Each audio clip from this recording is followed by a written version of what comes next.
Hello, I am Dr. Saurabh Patwardhan from Nandadip Eye Hospital and FECO Training Center, and in this video I'll be demonstrating push-pull CCC technique in a case of congenital cataract. It is called two incision push-pull capsulorhexis. This was first described by Dr. K. Nishal, a very renowned pediatric ophthalmologist. This is a 6-month child and with bilateral congenital cataract. So I am going to make two incisions using the side port knife. I go full inside so that I have adequate incision so that I can push the 18 gauge infusion cannula through it. After staining the capsule with trypan blue, I wait just for 20 seconds and then replace it with 1.8% sodium hyaluronate. I think the choice of viscoelastic is very important in case of congenital cataract, because we need a good OVD to make the anterior capsule a little bit flatter so that the capsulorhexis doesn't run away. I need two side port incisions to stabilize the eye and for bimanual irrigation aspiration or vitrectomy. So I make the first incision. I already marked the cornea, so at 5 mm on one side I made a nick here. It is ideally a transverse nick, but this will also do, and second nick at 5 mm away from the first nick. And now using the micro capsulorhexis forceps, I go in. I start pulling the tag from the one side so it tears the anterior capsule. I try to open it from both sides, and then the subincisional tear, I will push it away from the incision.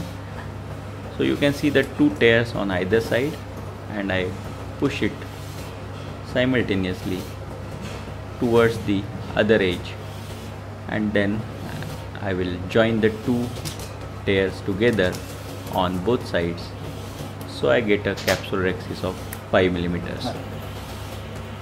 So this ensures that we can measure and we can get the capsulorhexis of desired size with this technique.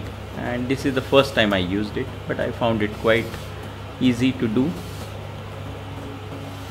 So I think this is a very good technique to know for dealing with congenital cataracts and pediatric cataracts in general.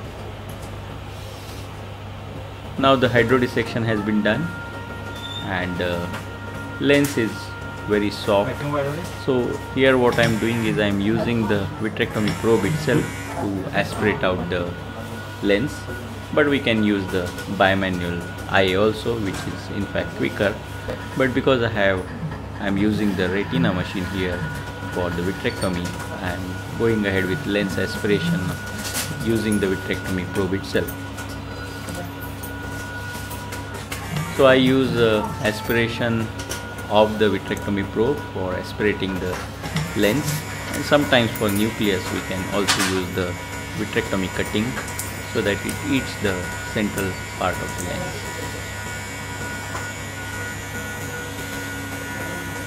I think it is better for beginners to use the bimanual IA, because then you can polish the capsule well without fear of tearing the capsule.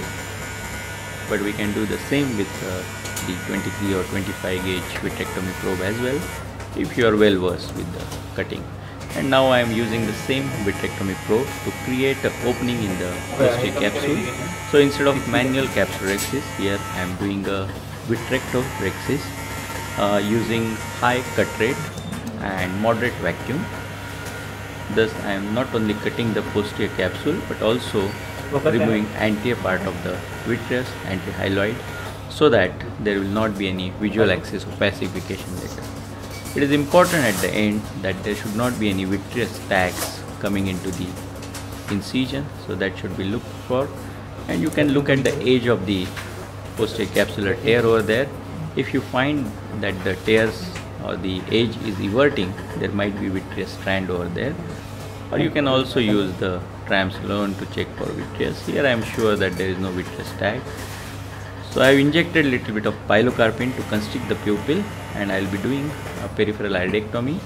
So I have reduced the vacuum to around 50 to 100 so that I don't grab large iris chunk. I just want a small peripheral iridotomy here, and many surgeons do not perform peripheral iridectomy in congenital cataract if they have done already the antivitrectomy, but I feel it is safe to avoid any pupillary block later. Only issue is that it may bleed a little bit when we have done that. So what I do is that I keep the infusion on for a couple of minutes so that the bleed or the ooze stops, and then I inject air in the anterior chamber. For congenital cataract and pediatric cataract, it is important to suture these incisions because one is that the ocular rigidity is quite low, elastic sclera, so the wounds leak, they do not self-seal, and also the children are likely that they might rub their eyes in the post-operative period. So it is better to suture all the incisions, even the side port small incisions, and I use 10-0 Vicryl for suturing this. Vicryl has the advantage that it need not be removed, it gets absorbed over time, but it might be little bit more irritating than 10-0 nylon, and sometimes the patient may have little suture related inflammation, but which subsides generally with topical medication. Thank you so much for watching. For more videos, subscribe to my YouTube channel. You can also submit your videos on our website. Thank you.